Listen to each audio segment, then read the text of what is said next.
In 1997, James Cameron was standing on the deck of a ship that was about to sink. Not a real ship, a 90% scale replica of the RMS Titanic, built in a 17 million gallon tank on the coast of Baja California, Mexico. The production had gone over budget by roughly $100 million. The shooting schedule had stretched from 138 days to 160. Multiple crew members had been injured. The press was calling it the biggest disaster in Hollywood history. Paramount and 20th Century Fox, who were splitting the costs because neither studio was willing to gamble that much money alone, were seriously considering shutting the whole thing down. And in the middle of all this, Cameron did something that I think tells you everything you need to know about the kind of filmmaker he is. He gave up his salary, his entire directing fee, $8 million, gone. He forfeited his back-end profit participation. He told the studio, in what has become one of the most quoted lines in Hollywood business history, "I'll give you my fee. I'll do the film for free, but you have to let me finish it." The studio executives looked at a director who was offering to work for nothing on a film that everyone in the industry was betting would fail. And they thought, either this man is insane, or he knows something we don't. He knew something they didn't. Titanic went on to earn $2.2 billion worldwide.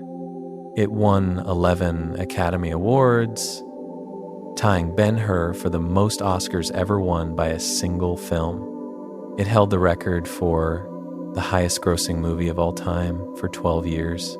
And the director, who gave up his salary because nobody believed in his vision, eventually earned more from the film's profits than any director's fee could have provided. The gamble paid off. Not because Cameron was lucky, because Cameron was right. And being right, when $200 million and 2 studios and an entire industry's skepticism are stacked against you, is a very specific kind of genius. But I'm getting ahead of myself, because the story of how Titanic got made is almost as dramatic as the film itself. And it starts not with a script or a studio pitch, but with a man who wanted to go look at a dead ship at the bottom of the ocean. James Cameron's obsession with the Titanic did not begin as a movie idea. It began as a desire to dive to the wreck. He was a deep-sea exploration enthusiast before he was a filmmaker, or at least the two obsessions ran in parallel for most of his career. When he pitched Titanic to the studio, his primary motivation was not, I want to make a love story set on a sinking ship. His primary motivation was, I want to use the studio's money to fund deep-sea dives to the actual Titanic wreck site. The film was, in Cameron's mind, partly a vehicle for getting a $100 million production budget that would finance his real passion, deep ocean exploration. This sounds cynical, but it's not. Cameron has been transparent about it. He wanted to see the wreck with his own eyes. He wanted to film it. He wanted to descend 2.5 miles below the surface of the Atlantic and touch the railing that passengers had touched in 1912. And he did. He made 12 dives to the wreck during pre-production. The footage from those dives appears in the film The Opening Sequence, where the submersibles explore the sunken ship, is real. That's the actual Titanic. Those are real rooms, real staircases, real chandeliers, covered in 85 years of biological growth. Cameron went to the bottom of the ocean and brought back footage that no one had ever seen before. And then he built a 3-hour movie around it. He has since returned to the wreck site over 30 times. The last Titanic film, he could have made the easy version. The commercial version would have been a straightforward disaster movie. Cameron made a love story instead. And then he went back to the bottom of the ocean because the movie was never the point. The ocean was the point. The movie was the excuse. Now I want to talk about the production itself, because what happened during the making of Titanic is one of the most chaotic, dangerous, and ultimately rewarding production stories in cinema history. And it starts with the cast. Leonardo DiCaprio almost wasn't Jack Dawson. This isn't one of those, they also considered someone else casting stories. DiCaprio actively did not want the part. When Cameron invited him to audition, DiCaprio showed up thinking it was a meeting, just a conversation about the role. Cameron told him to come back the next day to read with Kate Winslet. DiCaprio said, "Oh, I don't read." Cameron's response, and this has been confirmed by multiple people who were in the room, was to turn off the camera, look DiCaprio in the eye, and say, "Well, I appreciate you coming over. Thanks for your time." He started to walk away. DiCaprio, realizing that the role was about to disappear, asked what was happening. Cameron told him, "This is a screen test. I don't hire actors without screen testing them. You can either read for me right now, or you can leave." DiCaprio read. The test was extraordinary. Cameron has said that every woman in my office was crowded around the monitor. And when Leo started to read, they all started swooning. He got the part. But the dynamic between Cameron and DiCaprio, the tension between a director who demands total control and an actor who doesn't like being told what to do, persisted throughout the entire production. They respected each other. They did not always like each other. And the film is better for it because that tension, the clash between a meticulous filmmaker and a spontaneous performer, produces a kind of electricity that neither could generate alone. Before DiCaprio, Cameron considered multiple actors for Jack. Johnny Depp was offered the role and turned it down, a decision he has since called one of the biggest regrets of his career. Jared Leto was approached but refused to audition. Matthew McConaughey expressed interest. Chris O'Donnell was in the conversation. Tom Cruise had a general meeting about it. The list of actors who were considered, approached, or who turned down the role of Jack Dawson is basically a roster of every young male star in 1990s Hollywood. The fact that DiCaprio got the part almost by accident because he showed up thinking it was a casual meeting and then was essentially bullied into reading is one of those casting stories that makes you believe in fate. Or at least in directors who are too stubborn to take no for an answer. Kate Winslet's path to Rose was very different. She wanted the part desperately. She pursued Cameron aggressively. She sent him a rose with a note that read, "From your Rose." When that didn't immediately secure a response, she called him directly, reportedly multiple times.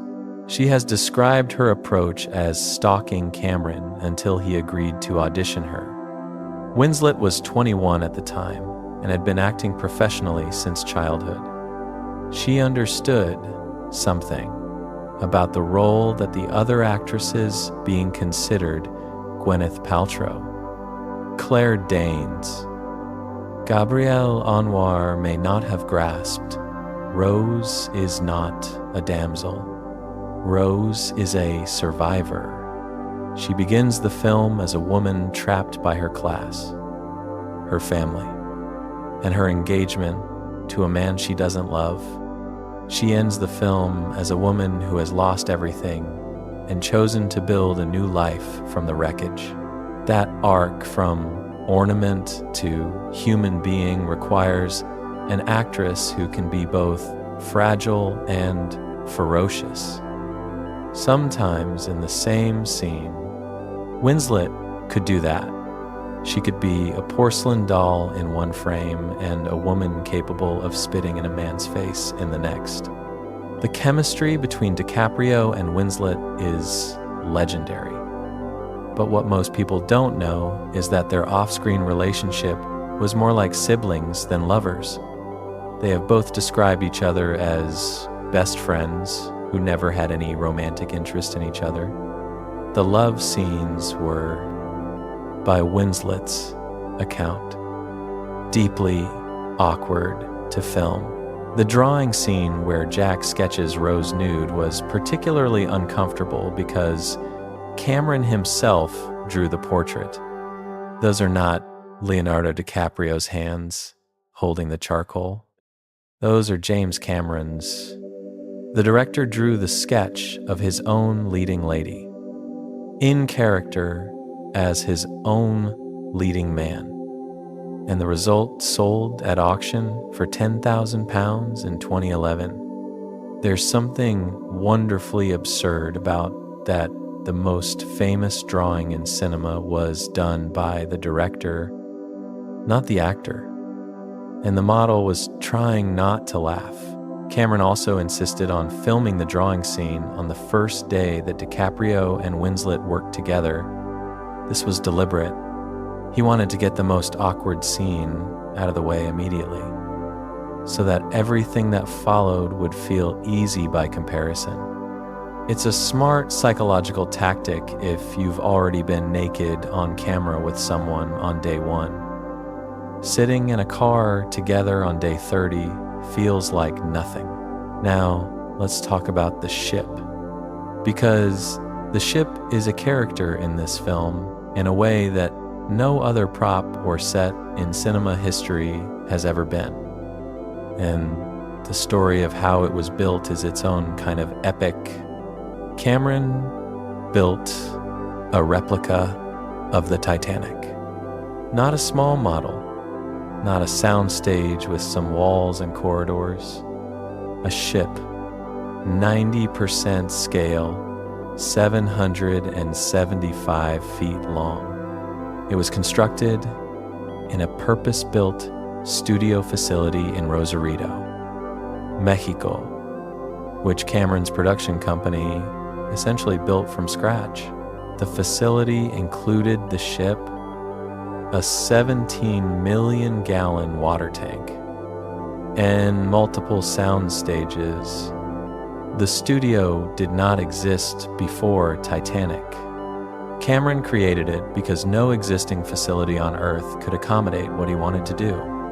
The ship was built on one side, only the starboard side. All of the set dressing, all of the exterior details, all of the deck furniture was on one side. The other side was exposed steel framework. This meant that every scene that was supposed to take place on the port side of the ship had to be filmed on the starboard side and then mirror flipped in post-production.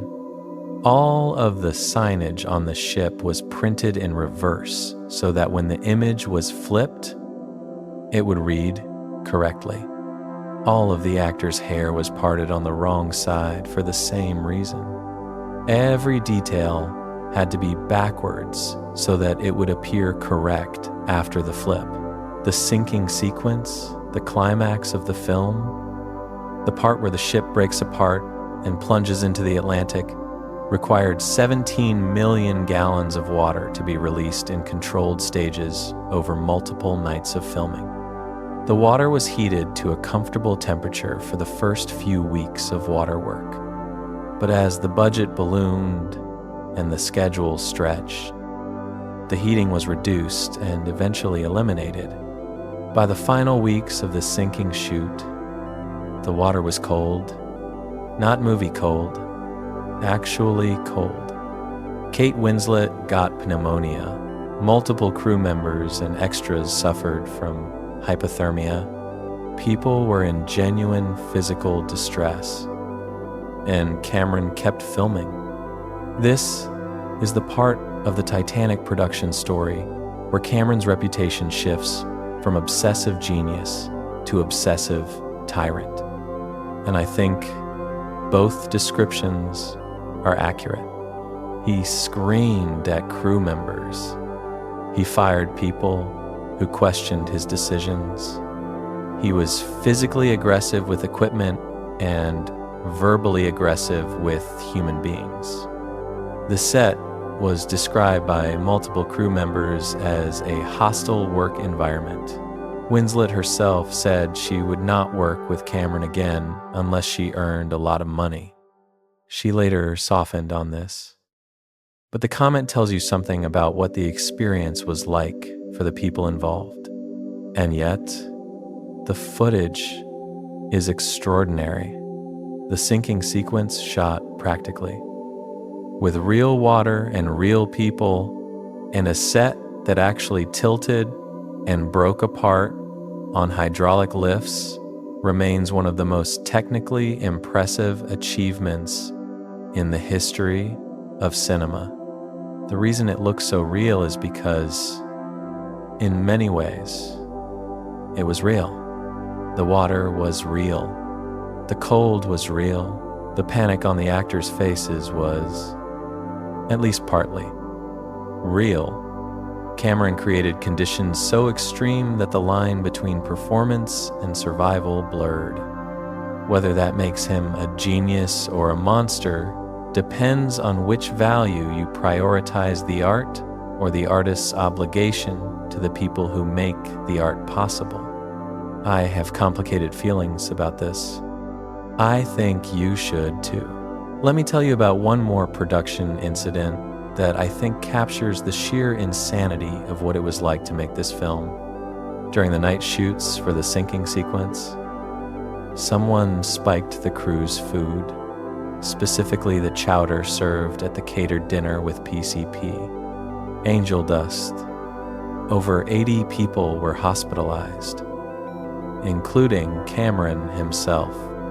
80 people, taken to a Spital's in Ensenada, Mexico, in the middle of the night, hallucinating, vomiting, unable to stand.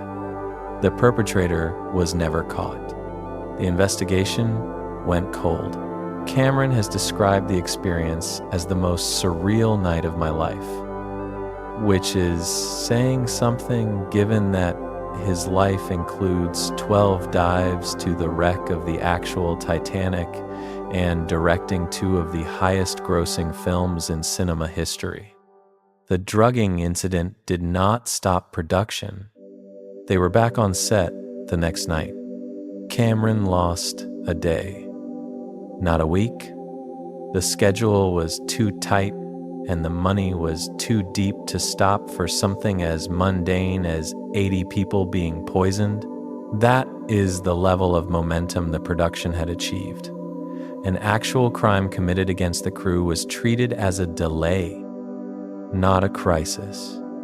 Whether this says more about Cameron's determination or about Hollywood's dysfunction is a question I'll leave for you to answer. Now, let me talk about a few specific scenes and what makes them work. Because I think Titanic is a film where the craftsmanship is so seamless that most viewers don't consciously notice what Cameron is doing. They just feel it. I'm the king of the world.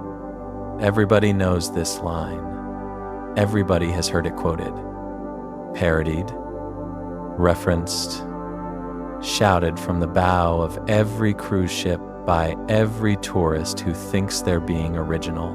But the scene itself, the moment where Jack stands on the bow of the Titanic and spreads his arms as the ship cuts through the ocean, is doing something more specific than it appears. The scene is about freedom. Jack is a steerage passenger. He has no money, no status, no cabin.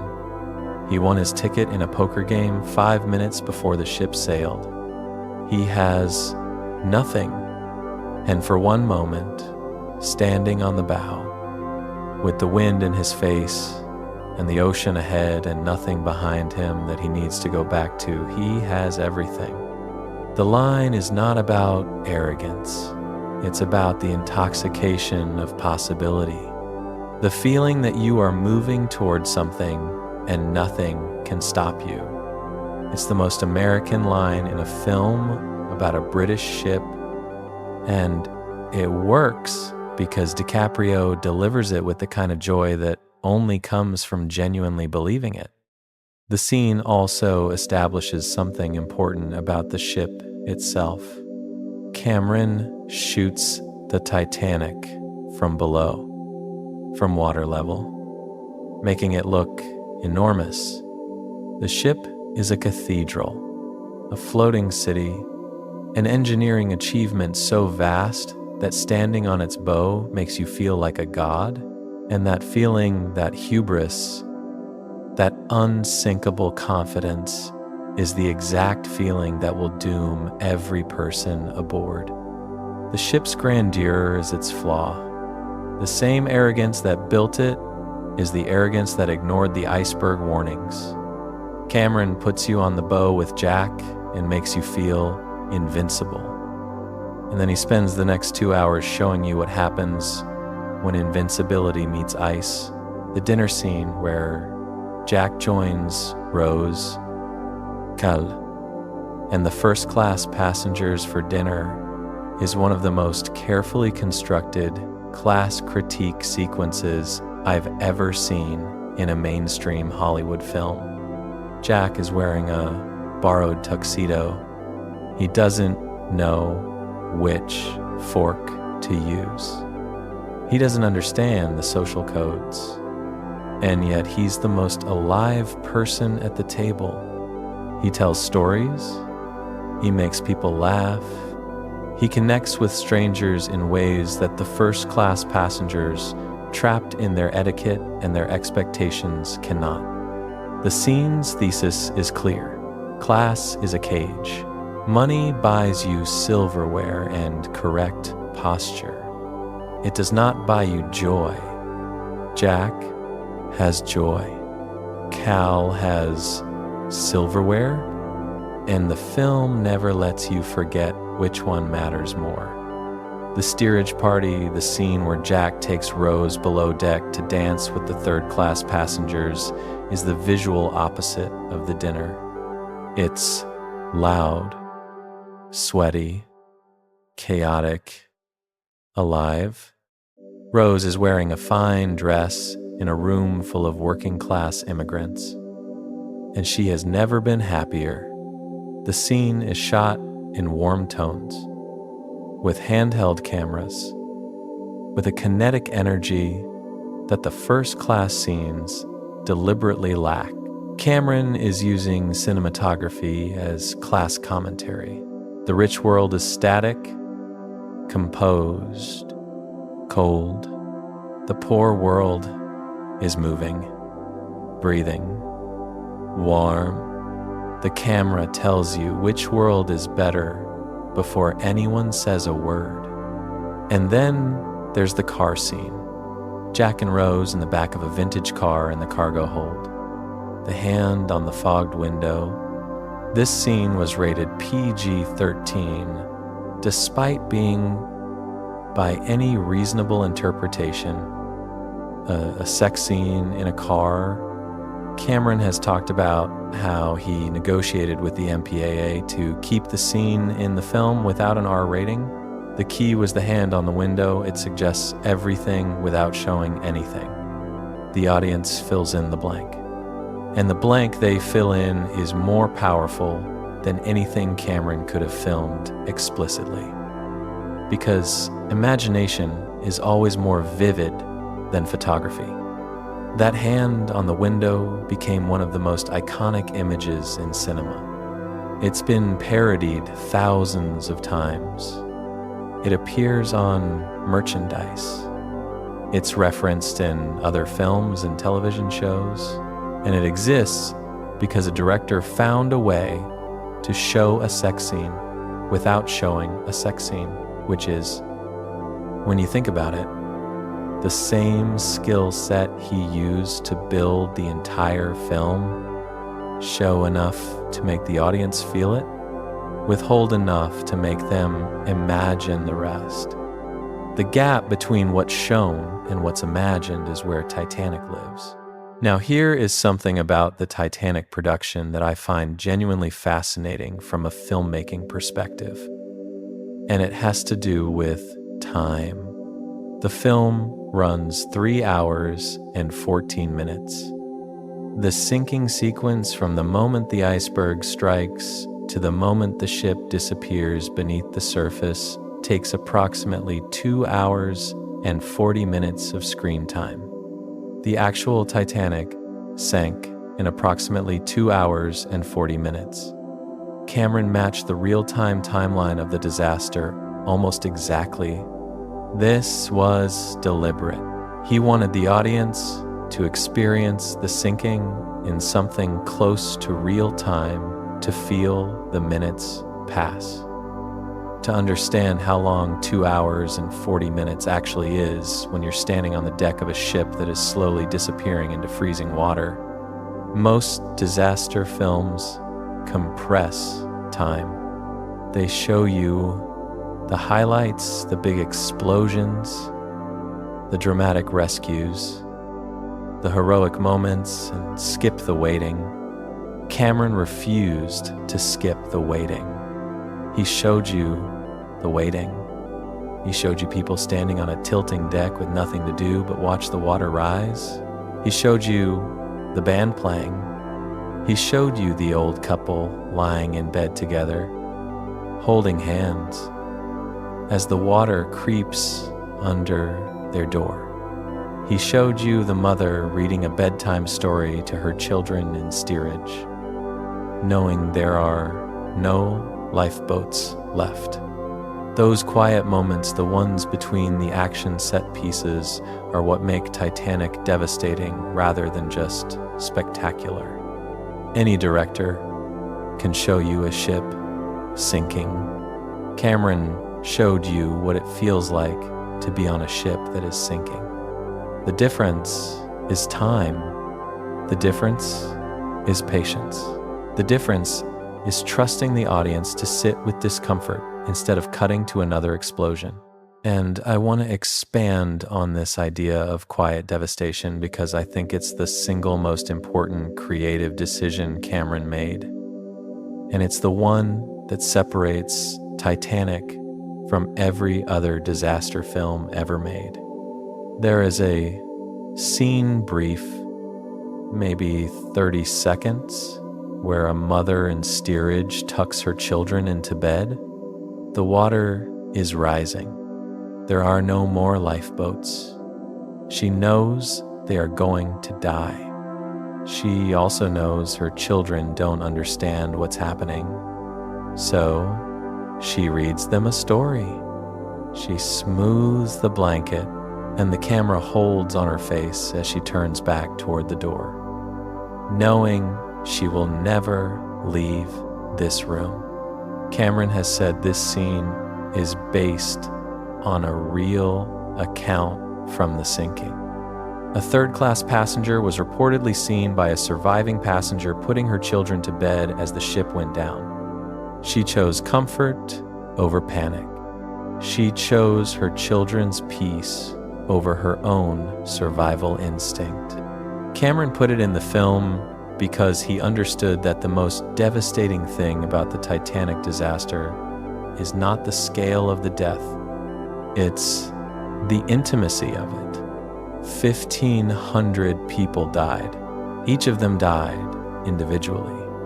Each of them had a last moment. And some of those last moments were not screaming or running. Some of them or reading a bedtime story. Cameron understood that the ocean is patient. The ship doesn't explode. It slowly, methodically, inevitably fills with water, deck by deck, until there is nothing left above the surface. And he filmed it with the same patience. The camera doesn't rush. The editing doesn't accelerate beyond what the moment requires. The film matches the ocean's tempo, relentless but unhurried. And by the time the stern rises and the ship breaks in half, you have been sitting with these people long enough that their deaths feel personal, not statistical, personnel. That is Cameron's greatest achievement with Titanic.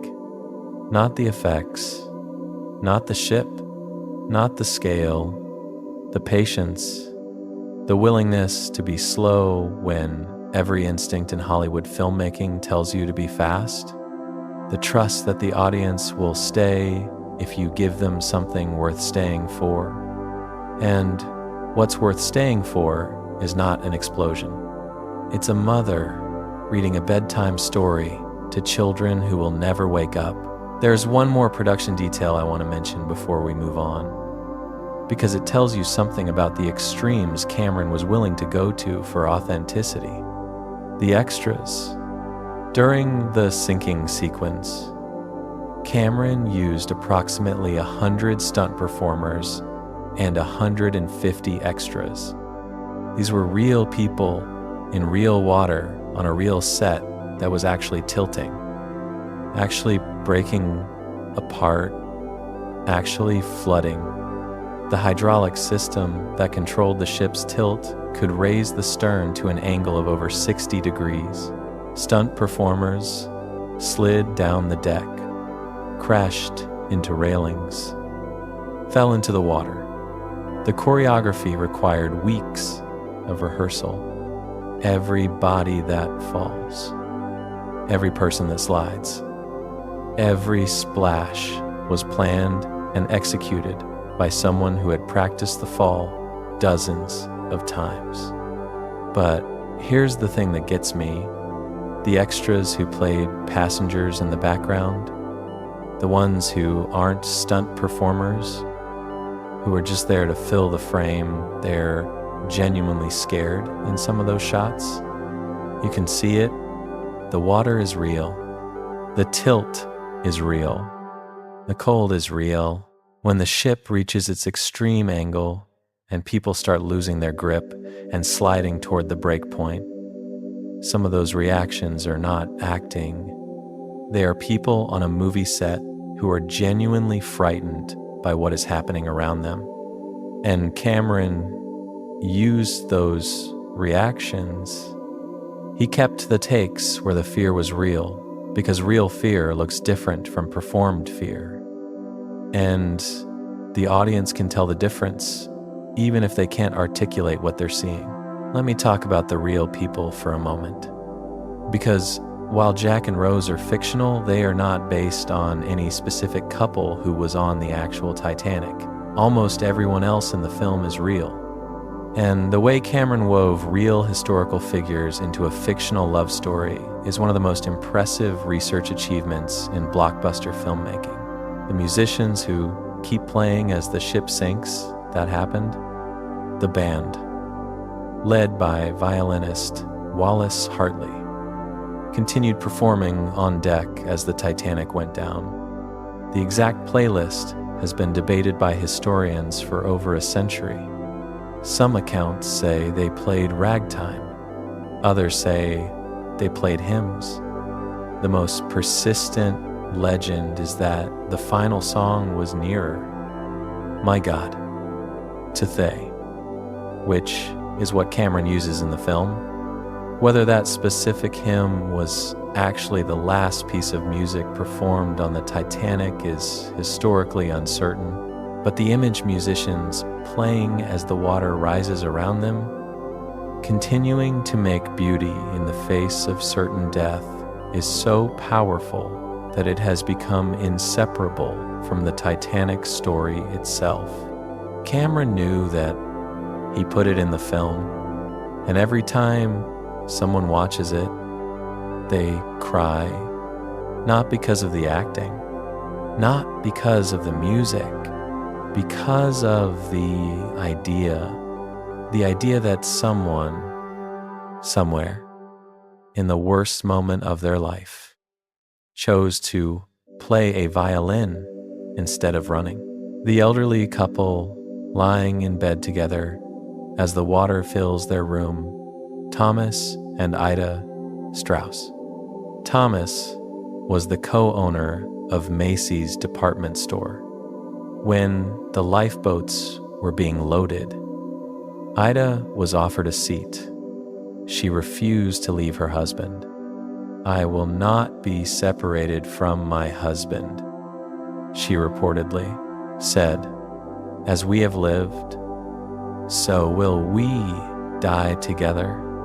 They were last seen sitting together on deck chairs as the ship went down. Cameron filmed their death as one of the quietest, most devastating moments in the film. No screaming, no panic, just two old people holding each other in a bed as the water creeps in. It takes maybe 15 seconds of screen time. It is, for my money, the most heartbreaking moment in the entire movie. Not because of the spectacle, because of the stillness. Margaret Molly Brown, played by Kathy Bates in the film, was a real person who became famous precisely because of her behavior during the sinking. She helped other passengers into lifeboats. She reportedly threatened the crewman operating her lifeboat with an oar when he refused to go back for survivors. She became known as the unsinkable Molly Brown, a nickname she earned that night and carried for the rest of her life. Bates has said she was terrified of the water scenes, but felt she owed it to the real Molly Brown to not be a coward about it. Captain Edward Smith, played by Bernard Hill, went down with his ship. The historical record is unclear on exactly how he died. Some accounts say he was last seen on the bridge as the water engulfed it. Others say he was seen in the water, swimming toward a lifeboat, and then turning away. Cameron chose the bridge version, a captain standing at the wheel, watching through the windows as the Atlantic pours in. It is an image of duty and acceptance that says everything about a certain kind of masculine code that existed in 1912 and that the film treats with genuine respect, even as it critiques the class system that the same code reinforced. The real Jay, Bruce Ismay, the White Star Line chairman who pressured the captain to increase speed and then survived by climbing into a lifeboat, lived the rest of his life under a cloud of shame. He was called a coward by the press. He was investigated by both the American and British governments. He never fully recovered from the public perception that he had prioritized his own survival over the passengers in his care. Cameron's portrayal of Ismay, played by Jonathan Hyde, is unflattering but not entirely unsympathetic. You can see the moment where Ismay makes his choice. You can see him looking at the lifeboat. You can see the calculation, and you can see the shame that follows immediately, before the boat has even hit the water. Cameron gives him enough humanity to make the cowardice feel real rather than cartoonish, which makes it worse. Cartoons don't make you uncomfortable. Real people do.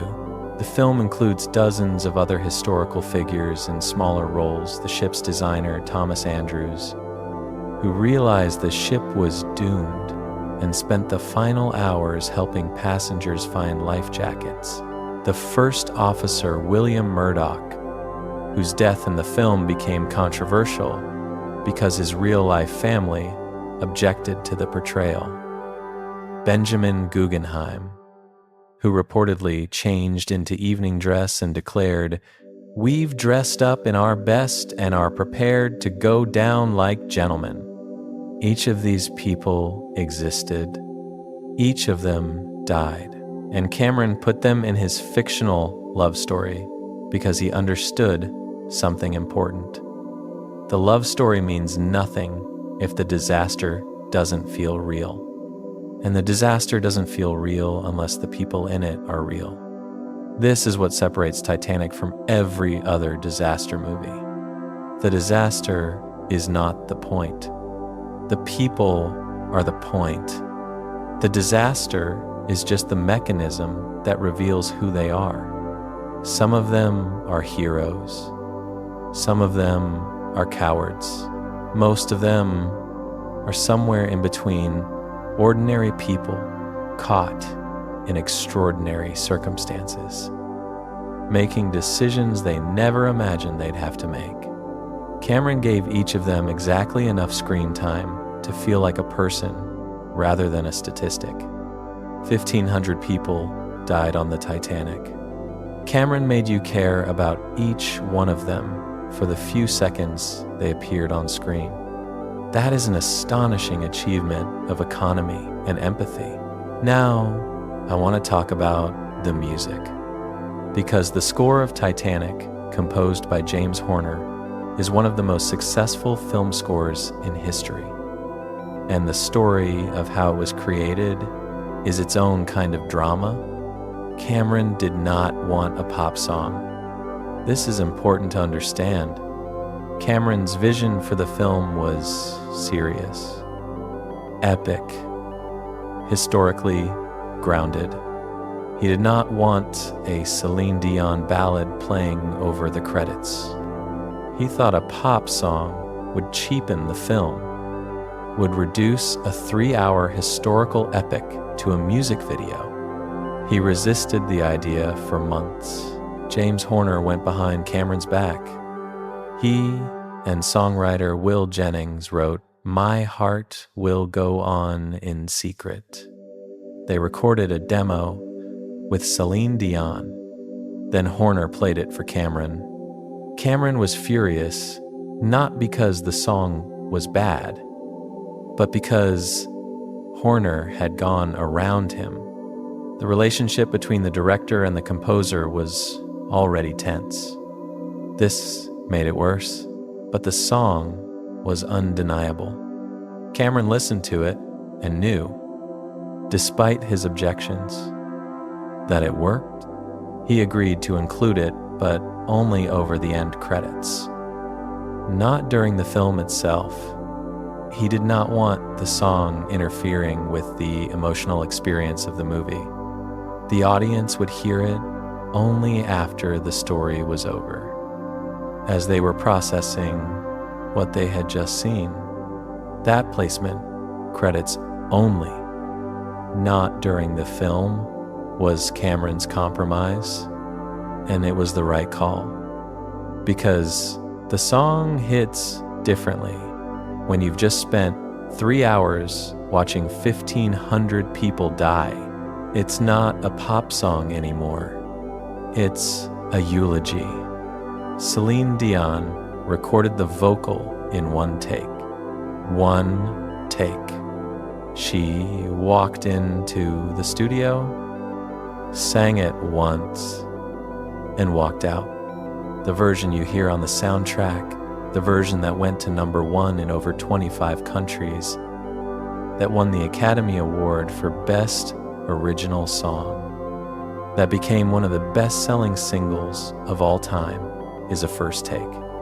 Dion has said she didn't think much of the song initially.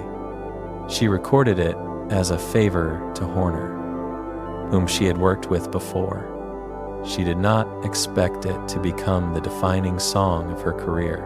The score itself, separate from the pop song, is one of Horner's finest achievements. He used a combination of orchestral composition and electronic elements, incorporating Irish folk instrumentation, tin whistles, wee lean pipes, bow-drawn drums to give the music a Celtic quality that connects the Titanic story to the broader tradition of Irish emigration.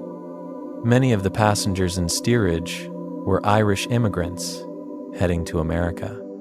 The music tells their story even when the script doesn't. Horner's working relationship with Cameron was famously difficult. The two men argued constantly during the scoring process. Cameron wanted the music to be more restrained. Horner wanted it to be more emotional. The tension produced a score that is simultaneously controlled and devastating. The orchestra holds back, holds back, holds back, and then releases in moments of overwhelming beauty or overwhelming horror. The restraint makes the release more powerful. If the score were emotional all the time, it would be exhausting because it withholds. When it finally gives, it gives everything. Horner died in a plane crash in 2015. He was 61. The Titanic score remains one of the most listened to film scores in history. And My Heart Will Go On remains one of the most recognizable songs on earth. But the song's cultural journey is its own kind of story, and it mirrors the film's journey in ways I think are worth examining. In 1998, the song was everywhere. Radio, television, shopping malls, elevators, weddings, funerals, karaoke bars. It was inescapable. And like anything inescapable, it eventually became annoying. By the early 2000s, My Heart Will Go On had transitioned from beloved ballad to cultural punchline. People groaned when it came on. DJs played it ironically. It became the go-to example of a song that had been overplayed to the point of exhaustion. Dion herself grew tired of performing it. She said in interviews that there were periods where she dreaded singing it live because the song had become bigger than she was. A monster she created in one take that refused to die. And then something shifted. Around the time of the film's 3D re-release in 2012, and especially after Dion was diagnosed with stiff person syndrome in 2022, the song underwent a quiet rehabilitation. People who had spent years making fun of it started listening to it again, not ironically, but sincerely. The song that was a joke became a comfort, the same way the film that was a punchline became a classic. The arc is identical. Beloved, overexposed, mocked, missed, rediscovered, beloved again. The song and the film traveled the same road, just on different timelines. I think this happens because time changes the meaning of things. In 1998, My Heart Will Go On was a pop song about a movie in 2025. It's a song about loss performed by a woman who is losing her ability to perform. The context has changed. The notes haven't. And somehow, the same melody that sounded saccharine in a shopping mall in 1999 sounds devastating in a concert hall in 2024 when the woman singing it can barely stand. Whether Cameron ever fully made peace with the song's existence is unclear, but the fact that he included it reluctantly, grudgingly, against his own artistic instincts is a reminder that sometimes the best creative decisions are the ones you don't want to make. Now I want to step back and talk about Jack and Rose as characters, not the casting or the production, but the actual structure of who they are and why they work, because I think there's something happening with these two characters that is more sophisticated than most people give the film credit for. Jack Dawson is not a deep character. I want to say that up front because I think being honest about this is important. Jack is an archetype. He is the free spirit, the artist, the boy who has nothing and therefore has everything. He draws, he travels, he lives in the moment. He is every romantic fantasy about what it means to be young and unattached and alive. If you wrote Jack's personality on a piece of paper, it would look like a greeting card. There's nothing surprising about him. There is nothing contradictory. He is exactly what he appears to be, and that is precisely why he works. Jack's simplicity is not a flaw. It's a function. He exists in the film not as a fully realized human being, but as a catalyst. His purpose is to change Rose. He is the key. She is the lock. And the lock is infinitely more complex than the key, which is how it should be. Rose is the interesting character. Rose is the one with the arc. She begins the film as a woman who is essentially dead alive, physically, but dead spiritually, trapped in a gilded cage of wealth and expectation, and a fiancé who treats her like property. She is so empty that she tries to throw herself off the back of a ship, and then Jack catches her, not romantically, not yet, just literally catches her as she hangs off the stern, and something shifts. Not because Jack is special, because Jack sees her.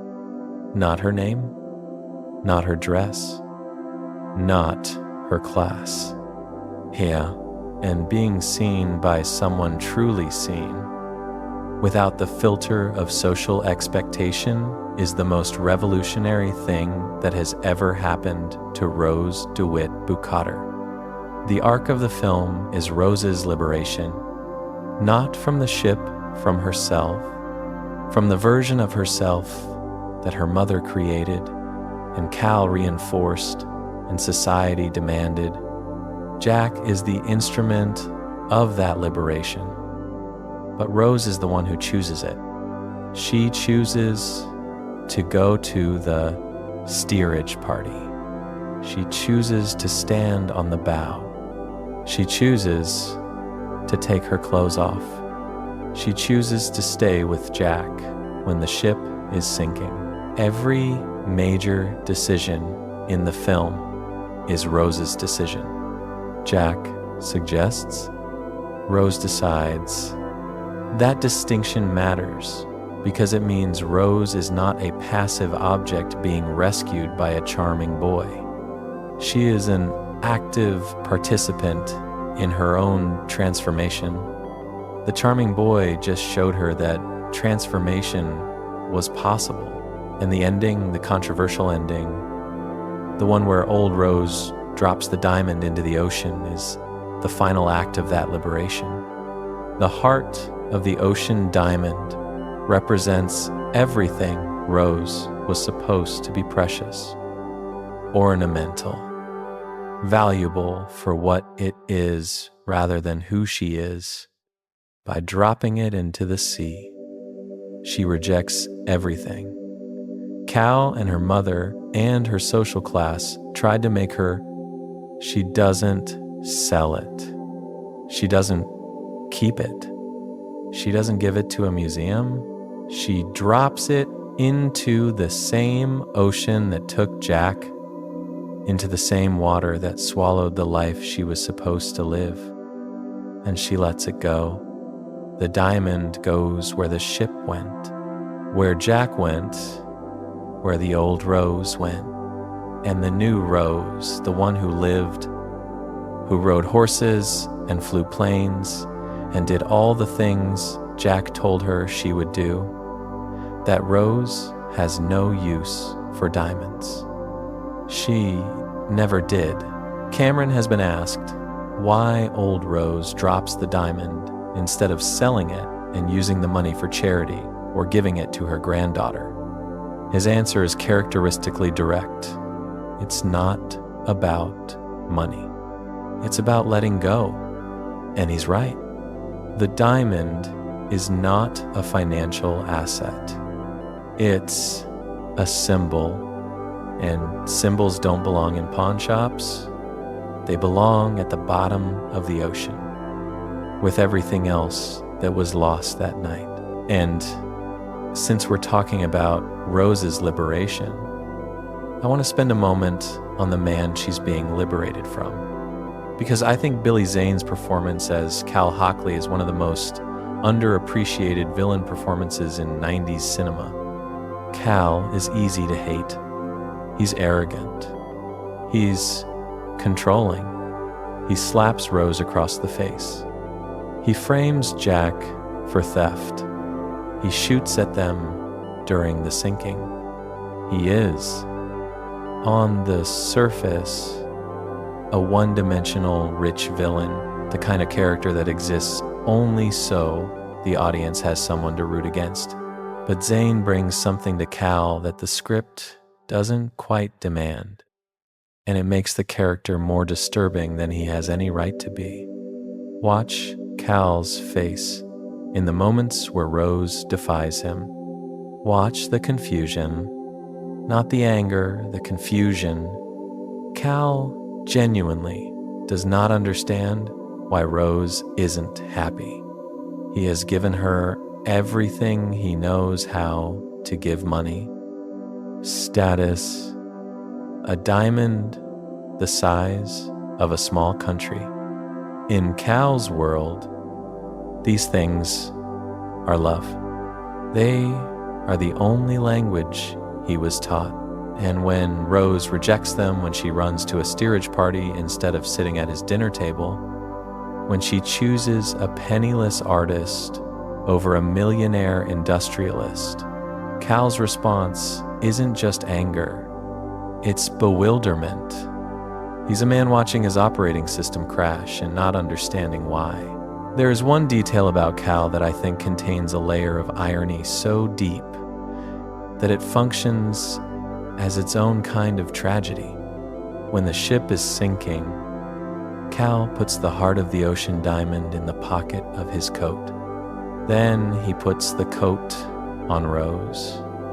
He gives her the diamond, the symbol of his control, the object that represents everything he tried to make her, and by doing so, he accidentally finances her escape.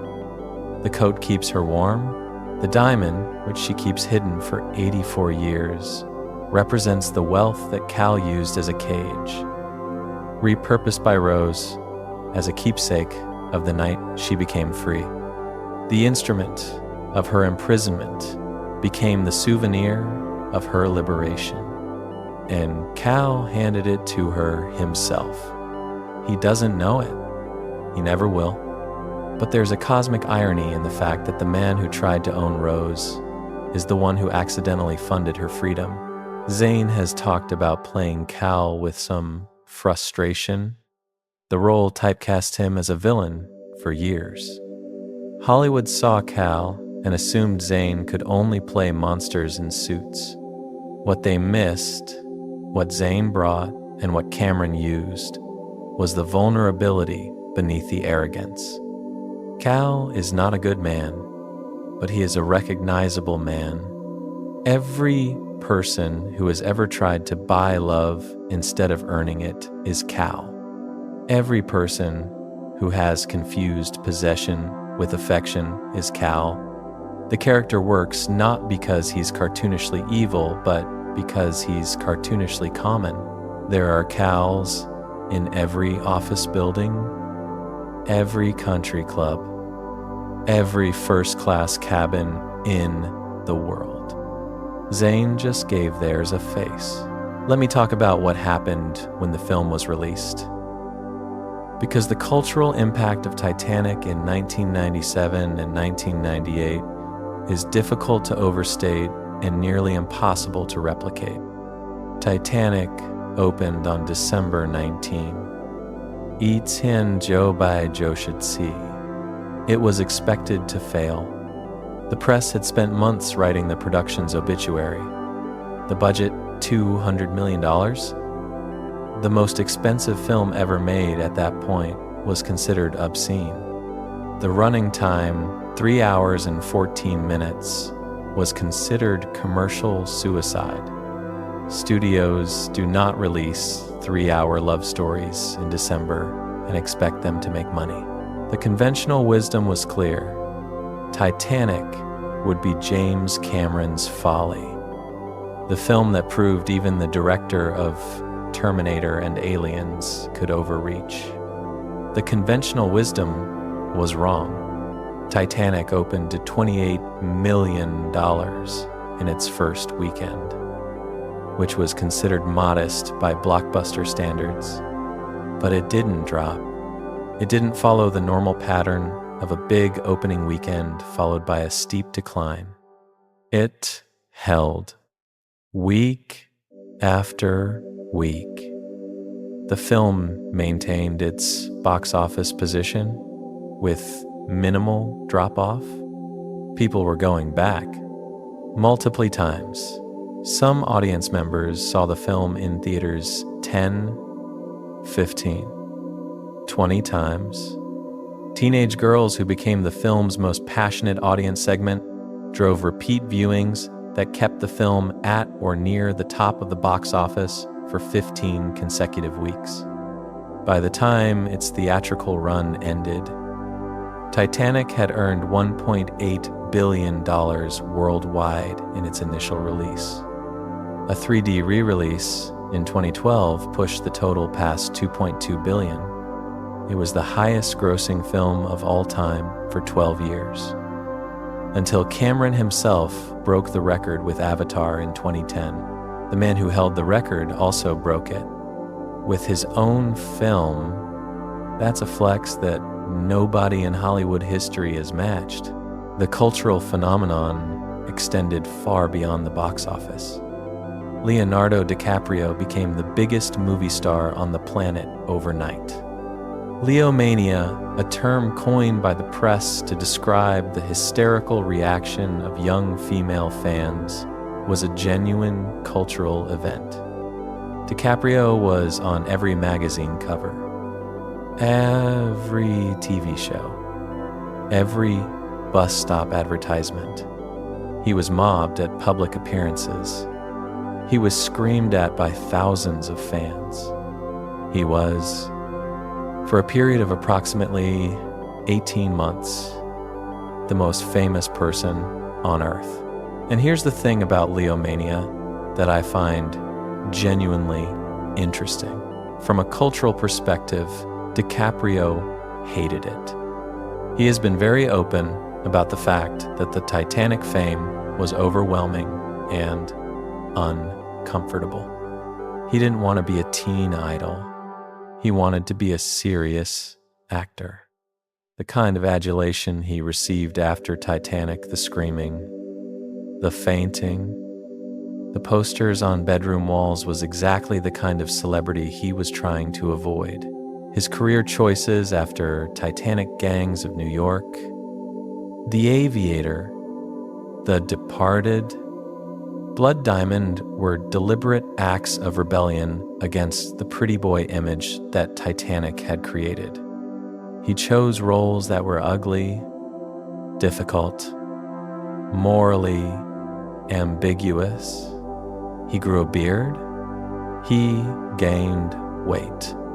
He did everything he could to destroy the image of Jack Dawson and replace it with something more complex. It worked. DiCaprio became one of the most respected actors of his generation. But it took over a decade. And the fact that it took that long, the fact that the shadow of Jack Dawson hung over his career for years, tells you something about the power of Titanic. The film was so culturally dominant that its lead actor spent the next 15 years trying to escape from it.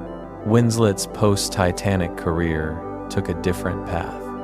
She didn't rebel against the fame the way DiCaprio did. She simply kept working, choosing roles in smaller films, Iris, Eternal Sunshine of the Spotless Mind, Little Children, the reader that showcased her range without relying on the blockbuster appeal of Titanic. She won the Academy Award for Best Actress for The Reader in 2009. 12 years after Titanic, the Oscar felt like a correction, the Academy finally recognizing a talent that Titanic had introduced to the world, but that the Titanic spectacle had overshadowed. DiCaprio and Winslet remained close friends throughout all of it. They walked each other down the aisle at weddings. They attended each other's premieres. They gave interviews where the affection between them was so obvious and so genuine that the press repeatedly asked whether they were secretly in love. They weren't. They never were. But the friendship, the real one, the one that survived fame and pressure and 2 decades of public scrutiny, became its own kind of love story. A better one, arguably, than the one in the film, because their story doesn't end with someone dying in the water. It ends with 2 people who got famous together and stayed friends anyway. In Hollywood, that might be the rarest achievement of all. The film's cultural footprint extended into territories nobody anticipated. Titanic mania hit particularly hard in Asia, where the film broke box office records in multiple countries. In China, the film earned nearly $45 million, an extraordinary sum for a Western film in the Chinese market in 1998. Chinese audiences connected with the class critique and the love story in ways that transcended cultural barriers. The phrase, "you jump, I jump," became a cultural reference point in Chinese popular culture that persists to this day. The parodies. Saturday Night Live did multiple Titanic sketches. Every late-night host referenced it. The "I'm the king of the world" pose became the default photo position for anyone standing on the bow of any boat anywhere in the world. The Mythbusters tested the door question. 1,000 YouTube videos analyzed the sinking physics. The film became such a permanent fixture of popular culture that referencing it required no context. You could say "draw me" like one of your French girls to anyone, anywhere, and they would know exactly what you meant. That is a level of cultural saturation that only a handful of films in history have ever achieved. And here's something I think about when I consider the film's legacy. Titanic was released in 1997, which means it exists in a very specific cultural window after the end of the Cold War.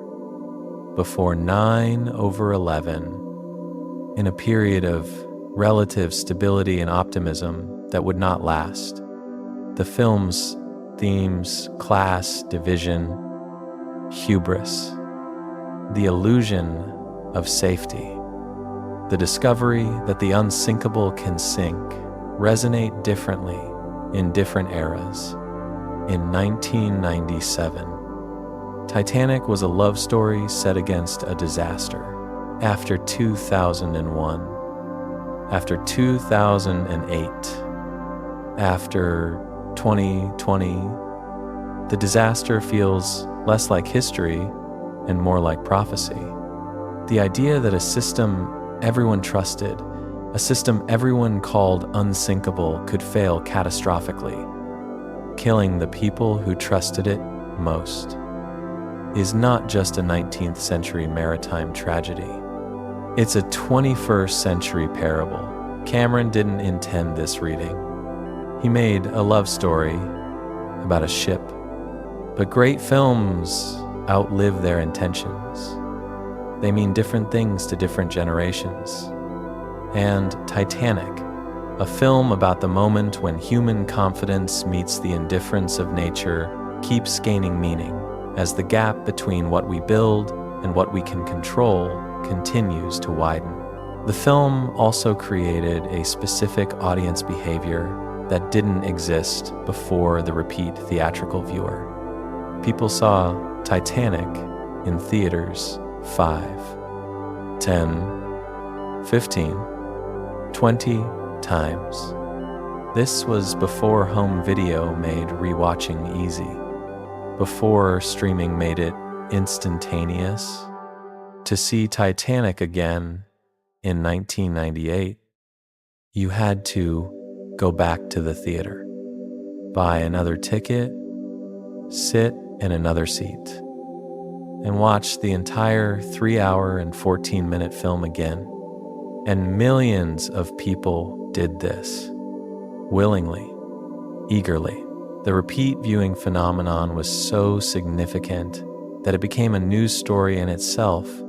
Newspapers ran articles about teenagers who had seen the film 20 times, about couples who came back every weekend, about people who cried every single time and came back anyway. This behavior, returning to a film not because you forgot what happens, but because you want to feel it again, is the behavior of someone who has found comfort in a specific emotional experience. And that connects directly to the sleep format. People who watch Titanic to fall asleep are doing the same thing those 1,998 repeat viewers were doing, seeking a familiar emotional experience, a known rhythm, a story whose ending they already know. The certainty of the outcome is not a flaw. It's the feature. You know the ship will sink. You know Jack will die. You know Rose will survive. And that knowledge, that absolute, unshakable certainty about what's coming is paradoxically comforting. In a world where nothing is certain, a story with a guaranteed ending is a kind of anchor. You can close your eyes and let it carry you because you know exactly where it's going. The Oscars. Eleven wins. Best Picture, Best Director, Best Cinematography, Best Film Editing, Best Original Score, Best Original Song, Best Sound Editing, Best Sound Mixing, Best Art Direction, Best Costume Design, Best Visual Effects. 11 out of 14 nominations. It tied Ben-Hur's record for the most Academy Awards won by a single film. A record that stood until The Lord of the Rings, The Return of the King, matched it in 2004. Cameron's acceptance speech for Best Director has become legendary for a specific reason.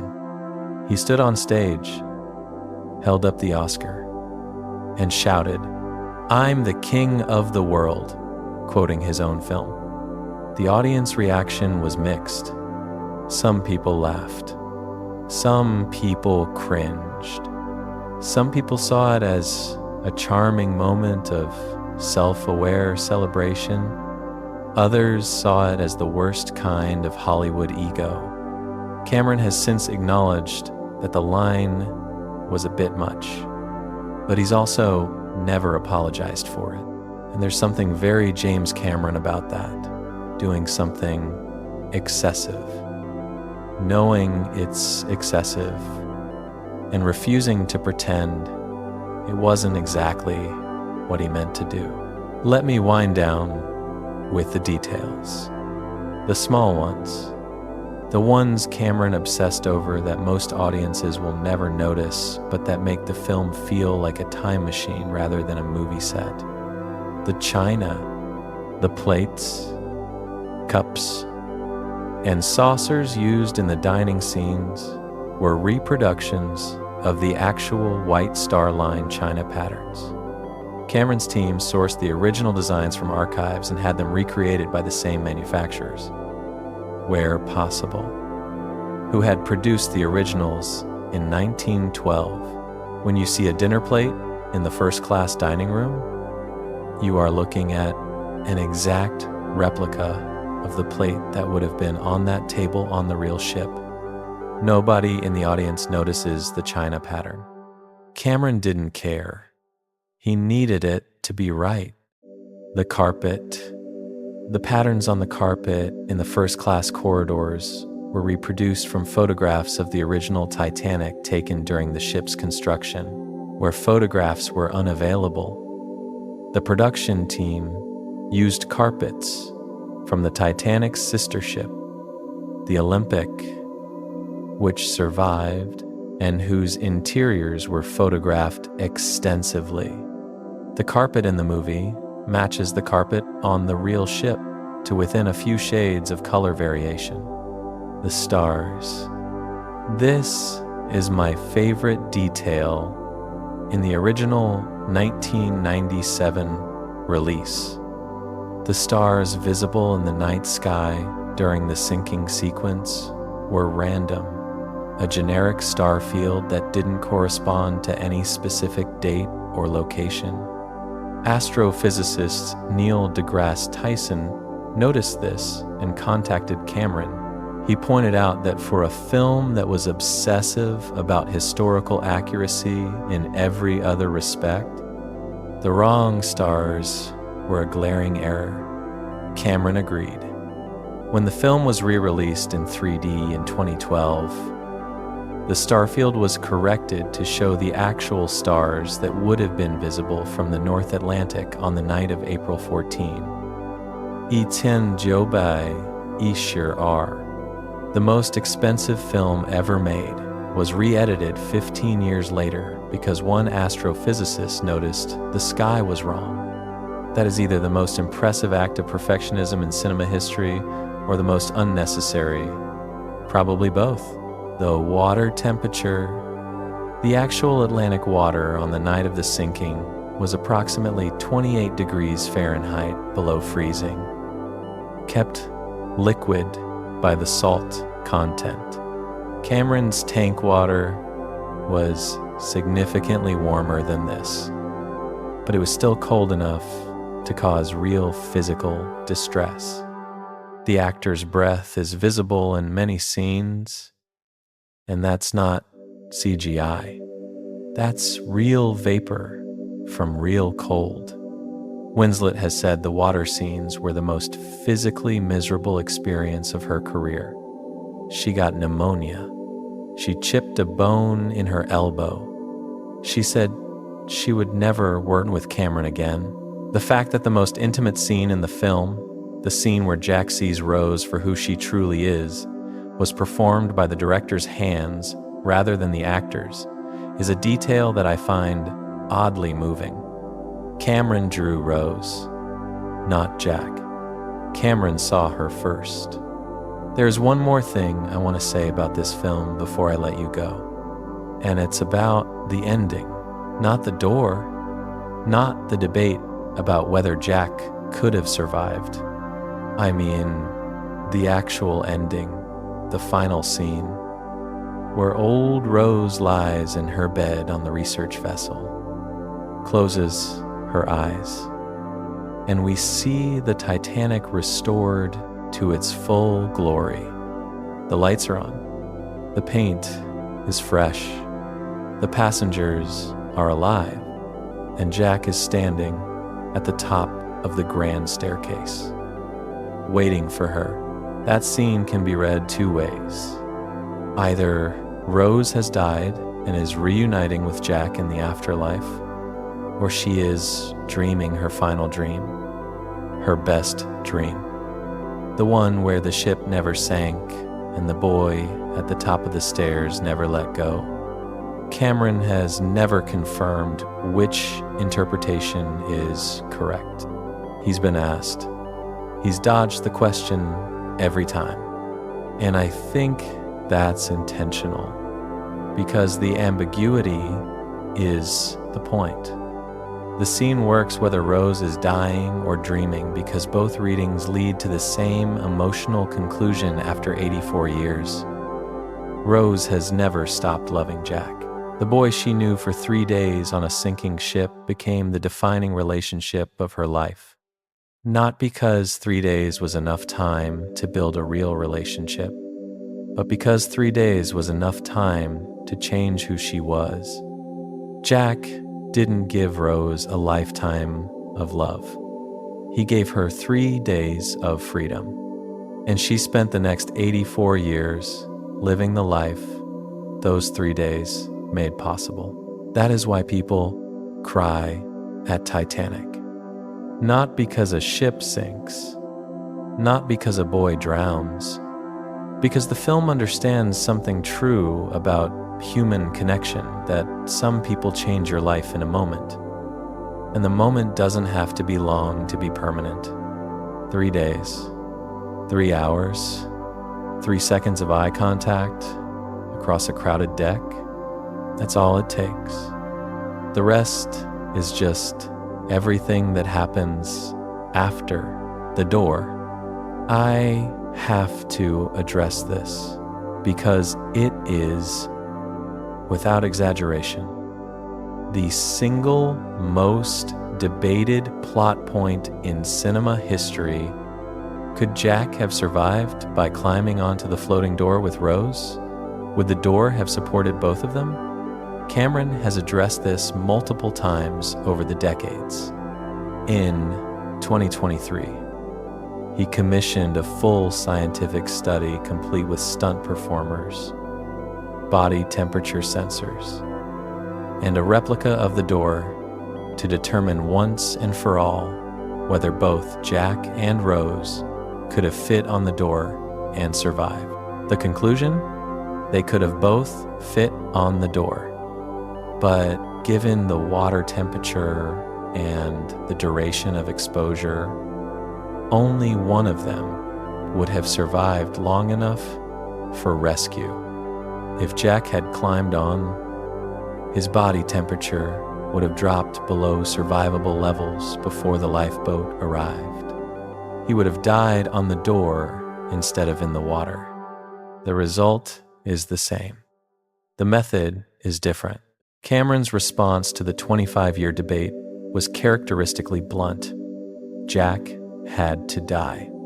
The movie is about sacrifice. If Jack lives, the movie doesn't work. He's right. But that hasn't stopped anyone from arguing about the door, and it probably never will. And the fact that this debate has persisted for nearly 3 decades, that people are still angry about a fictional character's death in a film released when Bill Clinton was president, tells you something about how deeply Titanic embedded itself into the emotional architecture of an entire generation. We don't argue about the doors in other films. We don't debate the physics of other fictional deaths. But Jack's death feels personal to millions of people because Cameron made it personal. He spent 3 hours making you love Jack Dawson, and then he killed him in the coldest, most plausible way possible. And he didn't apologize for it, and he never will. The fact that the debate centers on a door, an ordinary object. A piece of wood floating in water is itself poetic. The Titanic was the most extraordinary object ever built.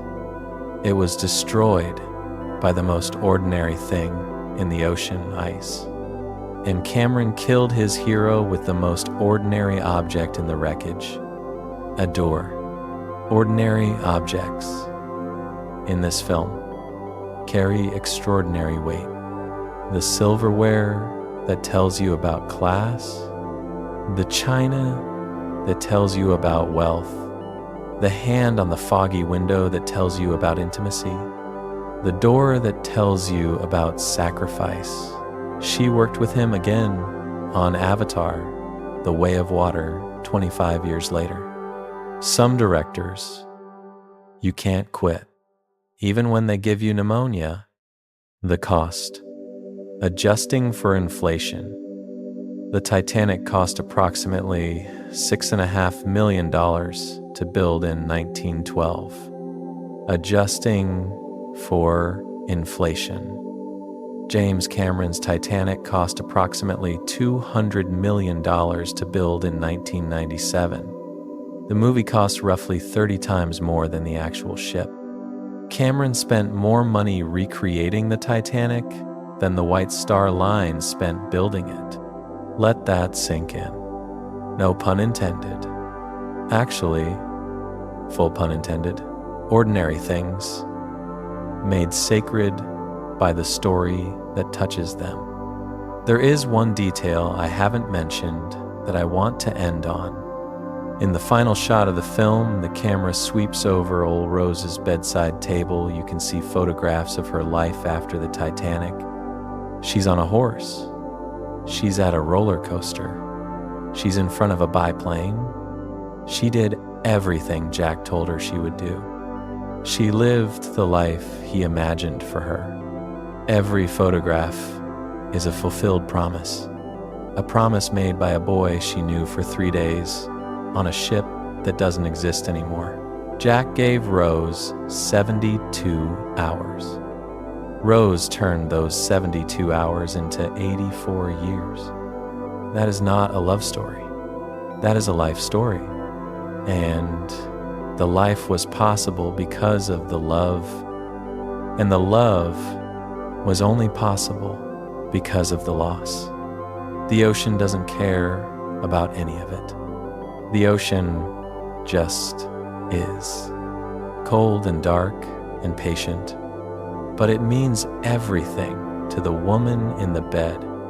And it means everything to us. There's a shot in the film that I think about more than any other. It's near the end.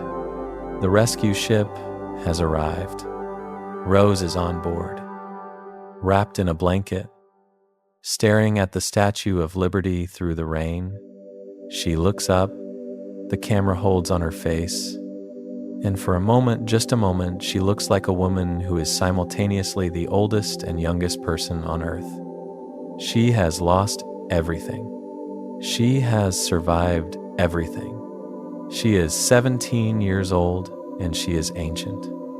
That single shot Rose's face, the rain. The statue contains the entire film. Loss and survival, grief and freedom, the end of one life and the beginning of another. That is Titanic. Not the ship, not the iceberg, not the door.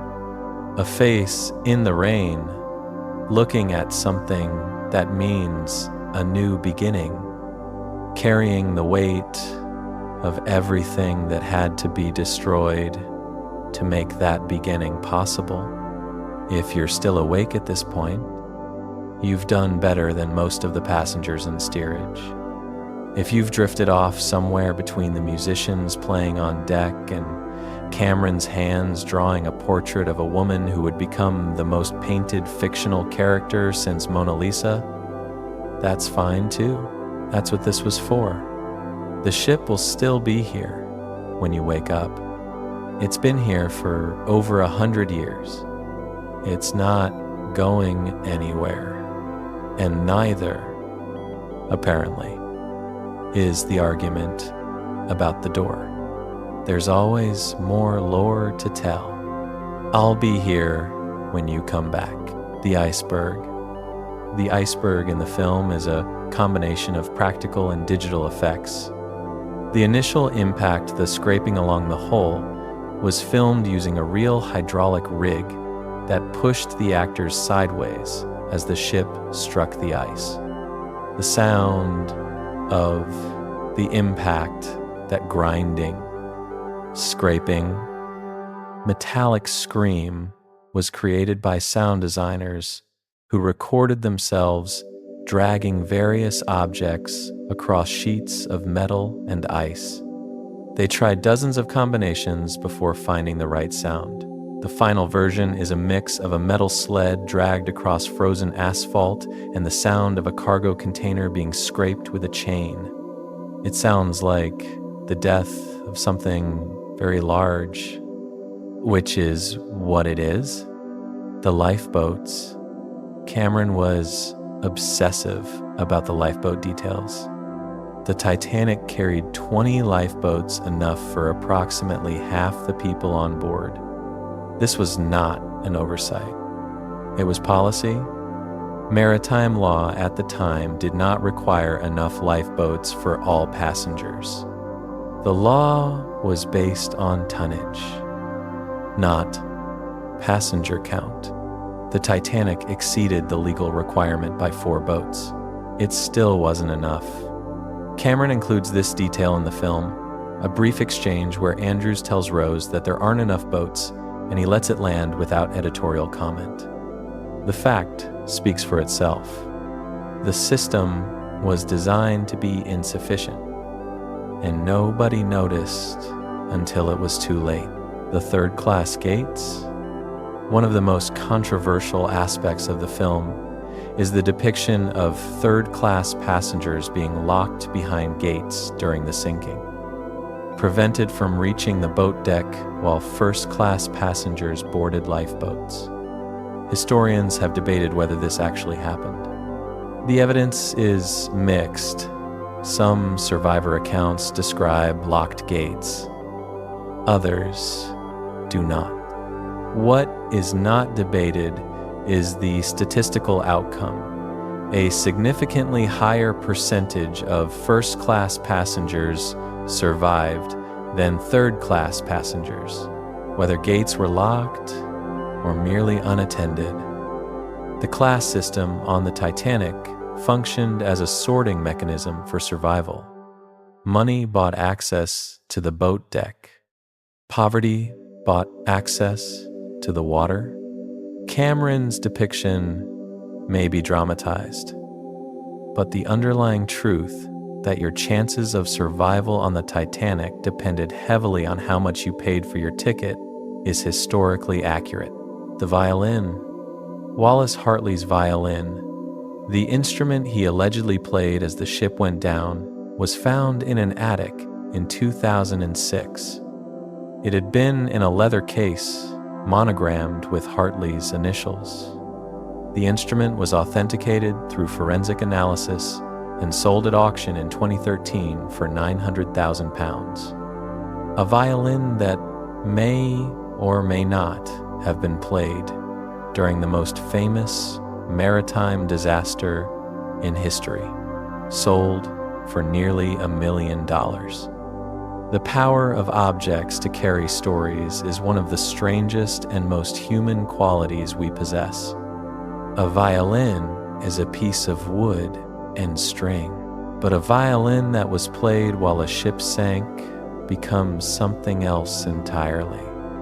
It becomes a relic, a piece of the last song ever played for 1,500 people who were about to die. The drawing. When Jack draws Rose, the hands you see holding the charcoal are Cameron's, not DiCaprio's. Cameron is left-handed, so the footage was mirror flipped to make the drawing appear right-handed. Cameron drew all of the artwork in Jack's sketchbook. He was a professional artist before he was a filmmaker. He worked as an art director and production designer in his early career.